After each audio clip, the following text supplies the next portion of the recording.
জাহান্নামের অবস্থা এত ভয়ঙ্কর হবে, জাহান্নামের ভেতরে লক্ষ লক্ষ কোটি কোটি কাফির মুশরিককে দেওয়ার পরেও জাহান্নাম বলবে হাল মিন মাজিদ, আরো আছে নাকি, আরো দাও।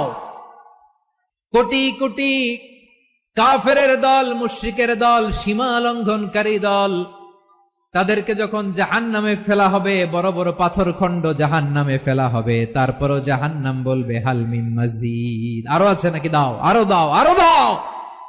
আমার ক্ষুধা নিবারণ হয় নাই। জাহান্নামে তো উত্তপ্ত হবে, জ্বলন্ত হবে, ভয়ঙ্কর হবে। জাহান্নামের এক অংশ আরেক অংশকে খেয়ে ফেলবে। আল্লাহু আকবার। ফেরেশতারাও টালমাটাল হয়ে যাবে। জাহান্নামের রক্ষী ফেরেশতারা কি করবে তারা নিজেরাও বুঝতে পারবে না। কোটি কোটি মুশরিক কাফেরদেরকে জাহান্নামে নিক্ষেপ করার পরেও জাহান্নাম ঠান্ডা হবে না, শান্ত হবে না, বলবে হাল মিন মাজিদ, আরো আছে নাকি, আরো দাও। তখন আল্লাহ তাআলার কুদরতি